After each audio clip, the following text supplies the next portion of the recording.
Joining me at this moment is Adnan Abu Alhaija, the Palestinian ambassador to India. Appreciate you joining us, Mr. Alhaija. India sending humanitarian aid to Palestine over the weekend, plane load of medical supplies, other material to Gaza. Is this something that you believe will now contribute to the growing humanitarian crisis in Gaza? And do you appreciate that the Modi government has now reached out to the people of Palestine?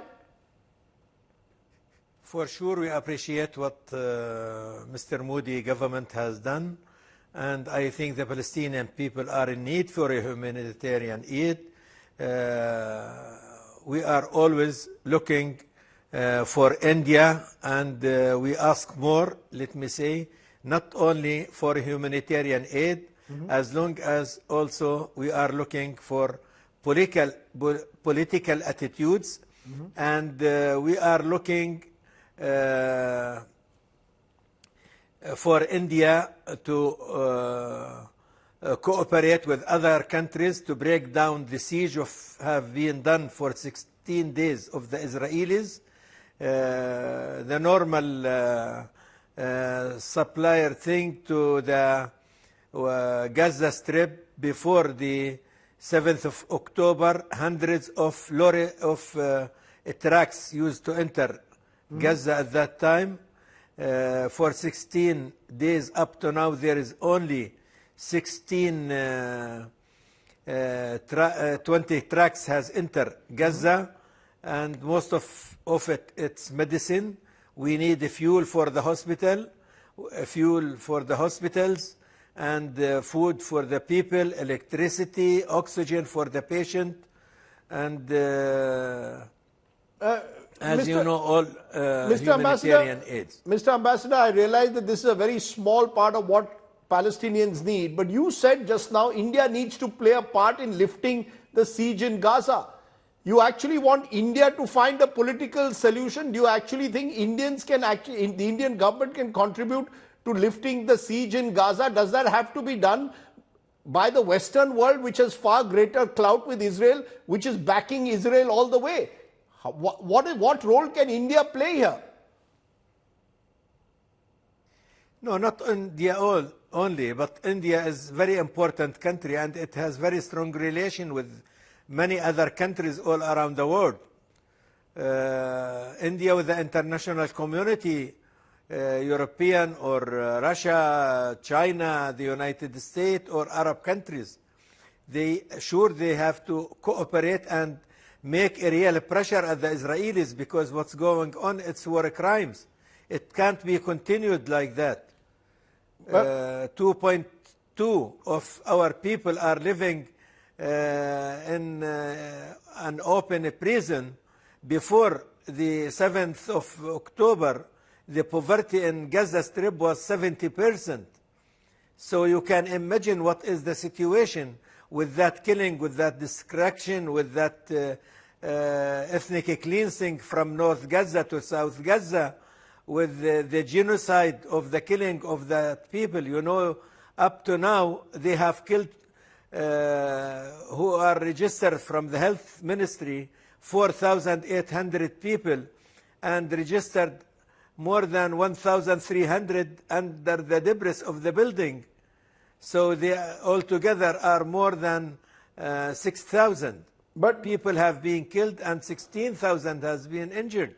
But Mr. Ambassador, sir, with due regard, while the siege you may want the siege to be lifted from Gaza, we also need to see Hamas being condemned, the hostages' safety being guaranteed, and those responsible for the killing of innocent Israeli civilians being prosecuted. The fact is, it's one thing to provide humanitarian aid, but what about the Palestinian community, the Arab world? Who is going to put pressure on Hamas to ensure that they are accountable for their crimes, that they ensure that the hostages are returned safely? That should be the first step, sir. Let me say, Hamas is not the Palestinian people, and these crimes are not affecting Hamas organization. It's affect the Palestinian people themselves. So the reaction can't be like that. If they want to fight, let them fight Hamas, but not making war crimes against the Palestinian people. it's kind of genocide against the Palestinian people. So what about the hostages? Right. But Secondly, in this occupation, there is no Hamas. There is no crimes. There is no any of that. The main problem is the occupation. This is not the first war, not the second, not the third. Hope they will find a political solution, peaceful solution to the Palestinian cause, and we are looking to see our children wake up in the morning with the bird voice, not on the bomb voice. So in the occupation, there is no Hamas, there is no any our people except the government gun. But Mr. Ambassador, let's turn to India's role. What role are you actually hoping that India plays? Do you want India to play some kind of a mediator between Israel and Palestine? The Prime Minister has spoken to Prime Minister Netanyahu in Israel. He's spoken to Palestinian Authority President Mahmoud Abbas. What role are you looking India to play? A mediator or simply one in a group of nations who can put pressure on both sides to de-escalate? Or the Israelis to de-escalate? Yes, we would like, yes. And President Abbas, I'm talking in his name, he is ready for the peace solution. Mm-hmm. We are ready as a Palestinian, right? Mm-hmm. This Israeli government refused to meet President Mahmoud Abbas since 2014. Mm-hmm. He did not meet. They said, we don't find a partner of peace. We did not find a partner of peace. This extreme government, they don't want to any peace of process. They want the land and peace at the same time. Mm-hmm. Because of that, we say that they are looking to evacuate people from Gaza Strip and from West Bank to Jordan and Egypt. This is what they are planning. And it's easy, to know it's not a new thing from Gaza. Mm-hmm. Netanyahu has discussed that with the ex-president of Egypt, Mr. Hosni Mubarak. When he mentioned that we can make 10 cities for them in Sinai.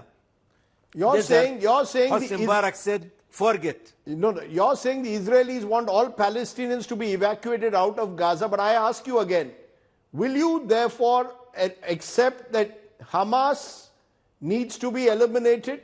Will you accept that Hamas needs to hand over hostages? Will you accept that Hamas is the one that escalated this round of the conflict? Will you accept and therefore support an attack on Hamas and see it as a terrorist group, sir?